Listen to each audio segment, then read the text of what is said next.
This is the new Makita high output 4 amp hour F battery. If your battery has an F on it, got a bit more grunt than the other ones. Now I say new, but this was actually released in about August last year. I did a video on this September last year, which at this point of making this video was about 8 months ago. But I know a lot of you still don't have this available where you live. I'm sorry, I can't do anything about that. I know a lot of you think I can, but contrary to popular belief, I don't have control over Makita. Anyway, when I made that video, I said that the cells in this battery were tabless, the new tabless cells that lots of companies are using.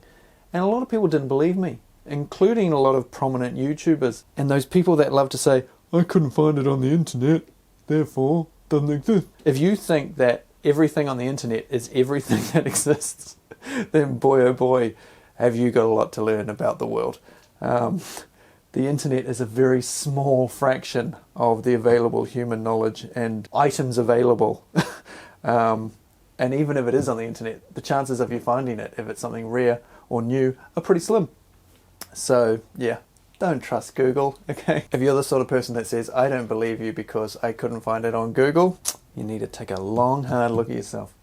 Anyway, today I'm going to prove to you that these are tabless cells. How am I going to do that? I'm going to cut them open, okay? So that we settle this debate once and for all, even though I already know the answer. A lot of you already know the answer, but a lot of people don't believe it. And even though I know the answer, I'd still like to see inside these cells anyway and compare them. So shall we cut this open and compare it? Whoop.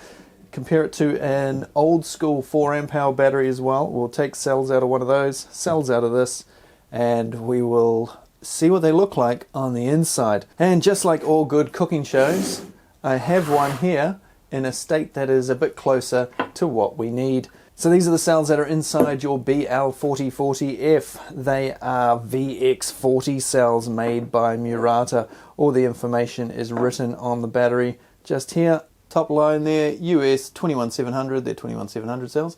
VX40 made by Murata. Murata is essentially Sony. And I'm going to cut one open. We'll take a look, and I'll cut open one that I previously took apart from another video that you may or may not have already seen, where I took apart a standard 4 amp hour battery. Now thankfully somebody's done all the hard work of desoldering all these for me, getting it all ready. All I have to do is the dangerous bit of cutting this thing open. But I have drained these cells. I've marked a few of them that I have drained right down so that I have less issues, shall we say. Yeah, right. What else is there to do? I guess maybe I will just grab this off the wall just in casey, and I'll set up a few other things, and I'll see you in a moment to take this thing apart.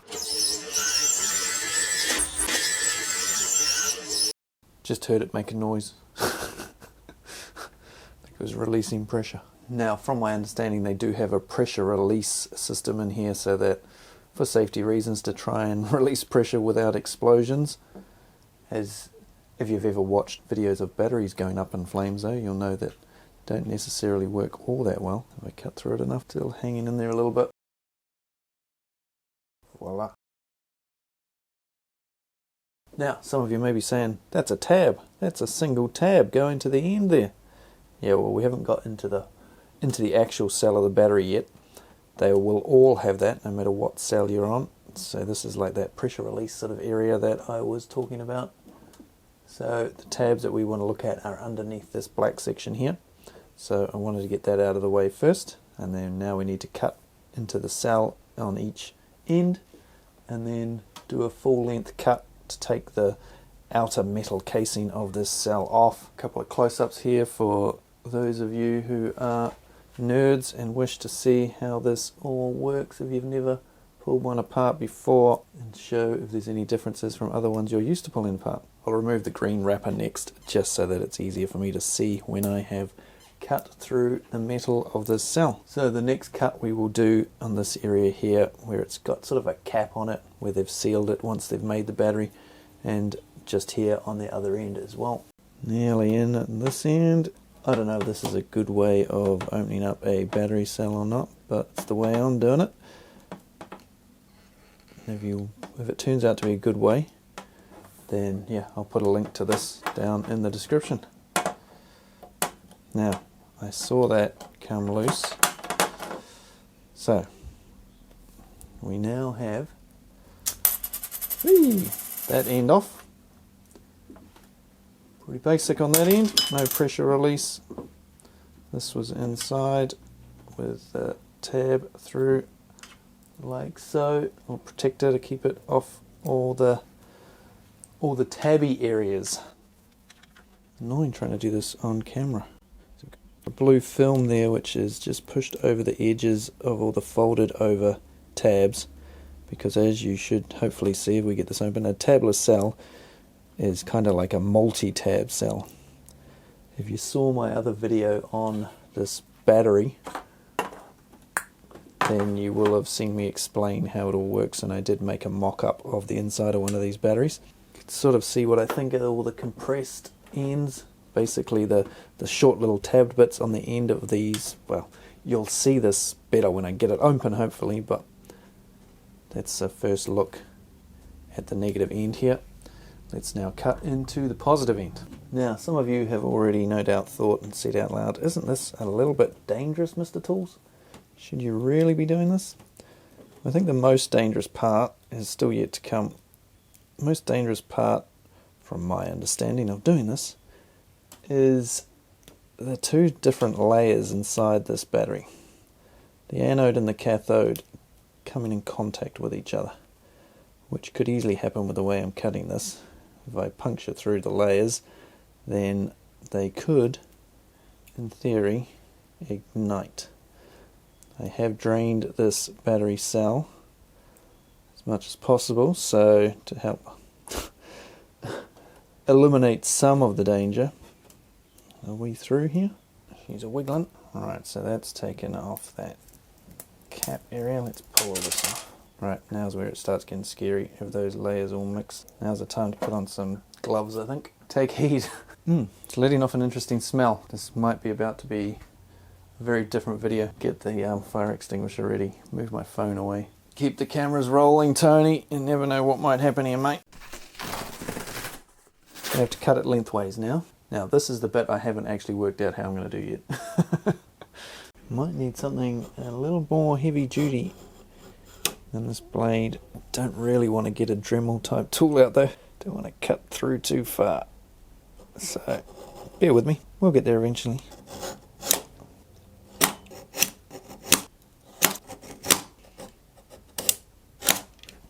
Oh, go through that bit. Oh. Fuck, don't cut through, Mr. Tools. You should be doing this, Tony. Got a bit of a bulge swelling up there. Hopefully that's not a reaction, and rather just the compressed stuff trying to unfold. Voila! We are in. Now, each step sort of gets trickier and trickier. Now I've got to unroll this without anything coming in contact with anything, so I can show you the different layers. We seem to have just a clear plastic on the outside here, just a protective layer.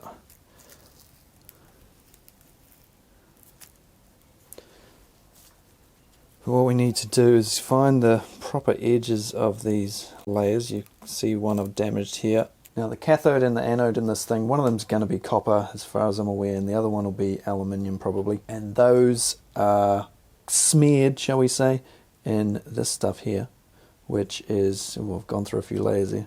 Better be careful. This is your lithium-based compound, so there's going to be all sorts of stuff in there. I'm not 100% sure. I should have looked that up before I made this video, but it's going to have graphite in there. There'll be lithium hexafluorophosphate, and what else will there be? Ethylene carbonate, probably, lithium, nickel, cobalt, all sorts of things like that. Probably dimethyl carbonate. All those are sort of smeared together on top of the copper or aluminium. Then there'll be a separating layer, and they're all sort of rolled up together, and the anode goes out one end and the cathode comes out the other, but they can't touch on the inside, else that's when you get woof, nice big fireballs. Anyway, let's see if we can look at them a bit clearer instead of me just talking about it. I've got it right in front of me. Let's open it up, eh? And hopefully not set everything on fire. Right, so there we go, we've found the edge. Let's see if we can show that these are tabless cells rather than tabbed. I mean, I can see it on the ends already, and some of you will have picked it up as well. See all of this, as I said earlier, it's all crunched over ends.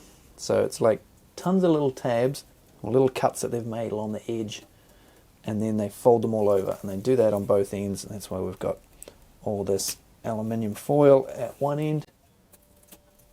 See it all folded over here, and all the copper on the other end.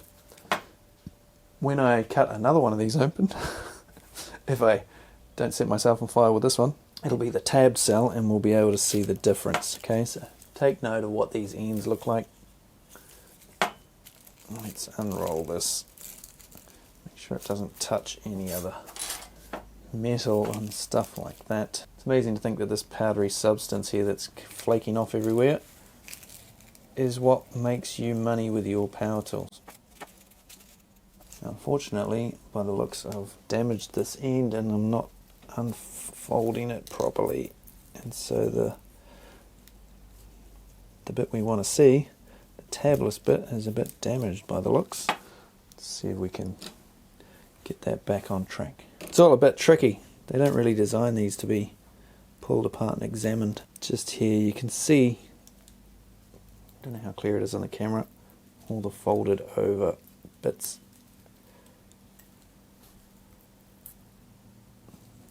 This will be more evident that it's different to the other one when I show you the other one. Anyway, let's just keep unfolding this thing. It's long, boy oh boy. Fortunately the ends aren't folding out nicely like I hoped to show you, but hey, you can see that we've now got the other end working better now, so we can see all the tiny little tabs actually starting to appear on this top edge, which is the aluminium. You can see it's like lots of tiny little tabs.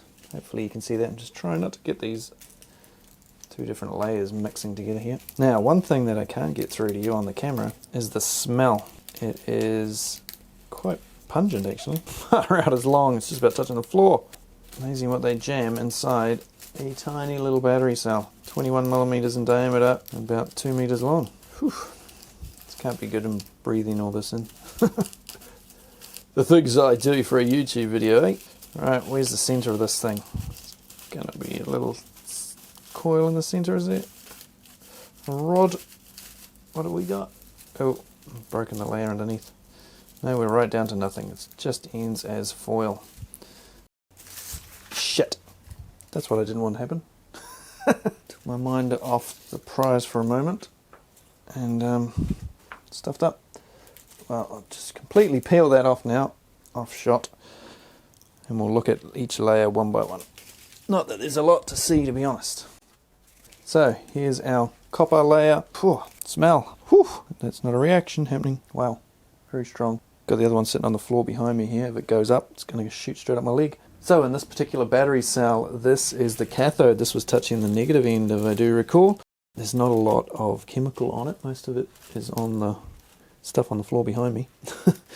But what we really want to look at is the edges of these things. So this edge is flat. As you can see, nice, smooth, straight cut.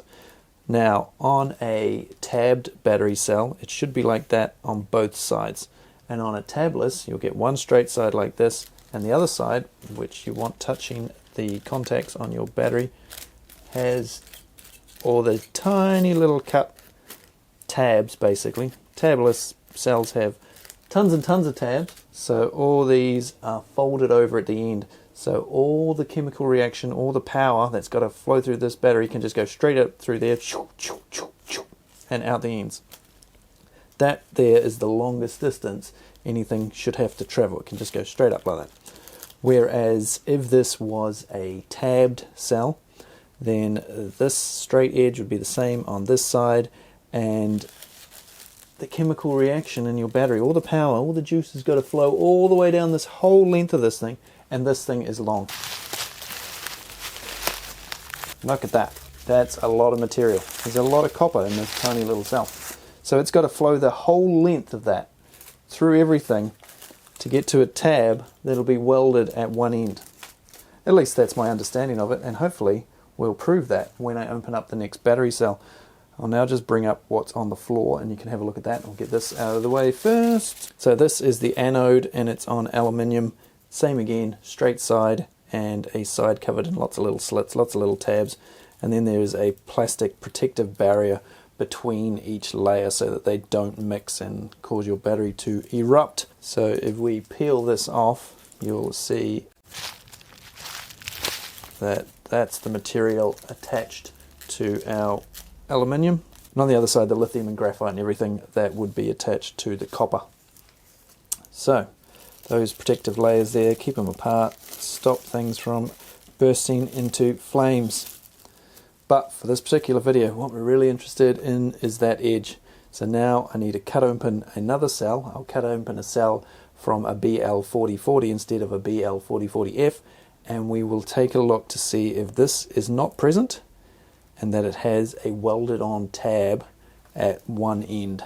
Man, these are long. Let me just measure this. Wow, man, these things are long. They're around 1750 millimeters long each. That's amazing. That's like 3.5 meters, or what's that, about 12 feet or something, nearly 12 feet, of foil wrapped up inside each one of these cells. And look, it's not that big. Anyway, let's now take a look inside a tabbed one. Hopefully you can just make out there, it says VTC6A. This is a Murata cell, 21700 cell, and I took it out of one of these Makita 40 volt 4 amp hour batteries, the original 40 volt amp hour battery, not the one we just took apart. Okay, if you're confused about anything, the cell I just took apart was the one out of this battery, and this cell I'm about to take apart is an older style cell, and it was taken out of one of these batteries. Now this is a tabbed battery cell, so hopefully I'm going to be able to show you what the difference is once I've cut this one open, because we will be able to compare it to the one I've just cut open. So let's go. Unfortunately, this one has been since I pulled it out of the battery some time ago, has been sitting outside for safety reasons, and it's gotten a bit wet unfortunately, and so we've got a little bit of rust. Hopefully that shouldn't affect anything in this video though.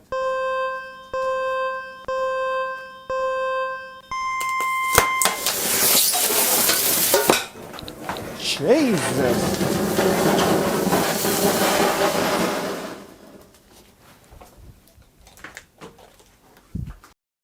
Wow, that was fucking exciting. Yikes.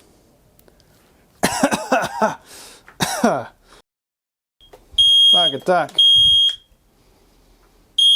That was bound to happen sooner or later.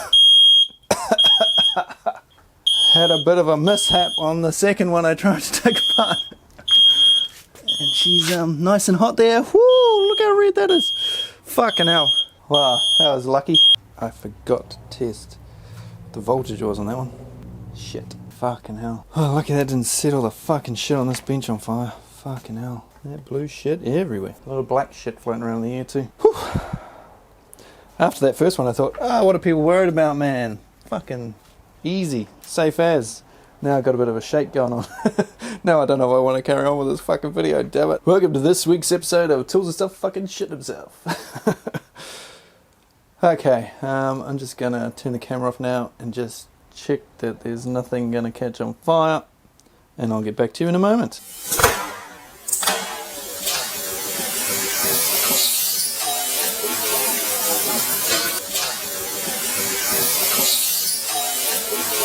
Well, I dodged a bit of a bullet there, because when that thing took off, as you can see, it took off across here, bounced through, burnt the case on there, and then shot off the bench. One part of it landed down here. That was mostly the copper. I don't know whether it's the cathode on that particular one. Presumably, if it's the same as the one we just pulled apart, it was the cathode. And the aluminium anode was extremely hot there. Big red core in it, burning away just there. Yeah, quite a quick reaction. So I'm just now going to go and change my pants, and then we'll see where this video is going to go. I might be able to show you, hopefully without having to cut open another one, the tabs on those battery cells if there's enough of it left. Now there was a few things I did different with that that second cell that I didn't do with this first VX40 cell. So on that first one you saw me cut off the pressure release bit on the end first. and I had also completely drained the cell. Now I forgot to check. That one had been sitting outside for so long, I kind of just assumed it was flat, and I was gonna test it with the old tester, but I fucking forgot because I was too excited to make a video because I was having fun. And so maybe that had something to do with it, maybe because I didn't cut off that pressure release, or maybe it was just I started cutting on that line there straight into the anode end, and maybe I just cut too deep, pushed the layers together, and we got that chemical reaction that caused a rather interesting sort of display across my workbench. At least now I don't have to do the finale I was going to do for this video. I won't tell you what it is in case I do decide to do it. Yeah, slight change of plans. Right, I think this video might need a kids don't try this at home warning at the beginning. Right, anyway, autopsy time. Thankfully when that did what it did, when it flew off over there, it exploded and blew all of itself onto the concrete floor, else I would have some explaining to do to the wife and it would not be pleasant. Thankfully she left the property about 5 minutes before I did that. So, yeah. Anyway, so it fired out of this sort of, looks like the cathode separated from the anode mostly, and it shot out of the cell cylinder there. But I can see that it's different, okay? But this is what we wanted to see. This is the tab, and you can see it is sort of spot welded. There's lots of tiny little welds on this, and if they get that wrong, then potentially, you know, if there's a little bit of metal sticking up from one of those welds, cuts through the protective layer, you end up with what just happened here. Now I'm going to pull this apart in a second, see if we can find the other one. It may have been melted in that extreme heat because this thing was glowing red, the core of this thing, so it might have been just melted together. But at least there we can see that that is the tab. So if we take a look at the other battery, when you saw me unfurl it, you will have seen that it just came to a dead end like that. So that's one end, and if we grab the other end, you'll see it is basically the same. Just foil, just a strip of foil. Nothing too special looking, nothing fancy about it. No tab. Unlike this one where we clearly have a tab. Hopefully that is enough to keep some of you happy. Now let's take a look at this if we can. I think this is our tab sticking out the end here. Hopefully there's nothing left to react here. Should have all burnt out, I imagine. Are we going to be able to get to that tab? Is it going to be of any use, or is it just going to be a bunch of melted aluminium? Looks here like it ruptured in the middle here. There's a definite sort of explosion point there. It's not on the end where I sort of cut it. I've upset something and it's caused a reaction to go through to the center and explode out the side. Interesting. I haven't got gloves on because if it was hot in any way, I don't want rubber melting to my hand. It's going to be too solid in there, I think. You can see there the rupture mark. Boom. It's fired out the side, and the pressure then built up in here, and this would have gone careening off like it did. It's hit something pretty hard there to ding the ends there like that. Which was probably the wall over there, and it's lucky it didn't go straight through the screen of the TV I've got over there. Now it's getting really quite solid. There we go. Ooh, some of that looks like it hasn't reacted. I should be doing this outside. I certainly, oh, the wife's home.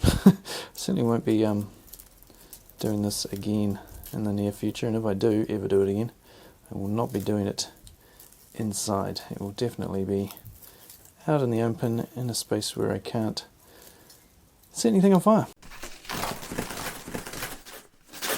There was a lot of energy trying to get out of there at once. There's a lot of energy stored up in these lithium cells. You got to be careful. This one may have also had moisture in it because, like I said, it's been sitting outside getting wet, and that may have, some moisture may have gotten in and helped trigger that reaction. Geez, I'm going to have a good decontamination of my hands after this. Man, these are long. Now this is one of the reasons as well you don't buy knockoff batteries. You want good batteries that are put together properly, the right cells, because one of those goes off inside your battery, all of them will go off. And just imagine thinking what just happened times 10. That's pretty terrifying. Pretty terrifying indeed.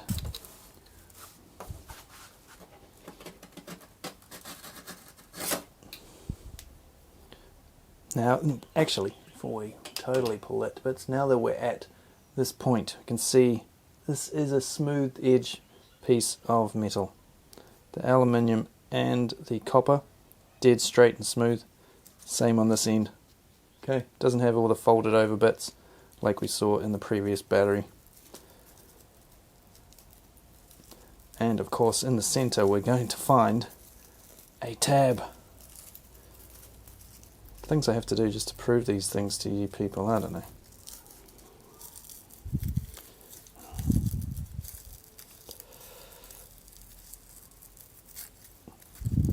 Just imagine this isn't quite so charred as it is. And this is the bit we want to see. It's sort of torn off a bit. But this is, in the center here, our tab. See there, you can hopefully make out the spot weld marks. And that is our tab. So, 2 tabs we have now seen, and seen that the edges are smooth. That's a tabbed cell. That's a tabless cell. Tabless cells inside this, tabbed cells inside this. If you still don't believe me, well, you probably think the Earth's flat, so you're a lost cause. Right, I think I'm going to leave it there. I don't think I'm going to attempt to open another one of these. So, thanks for watching. Don't try this at home. If you are stupid enough to do it, like I was, do it outside.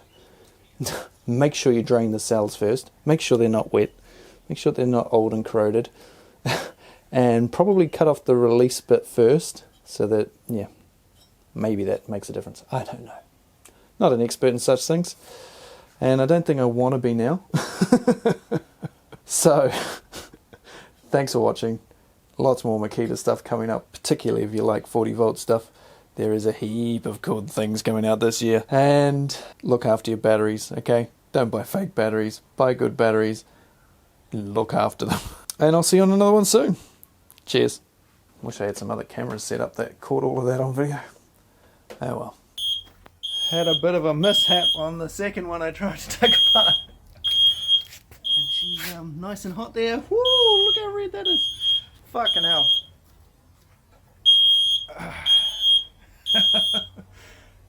Wow, that was lucky.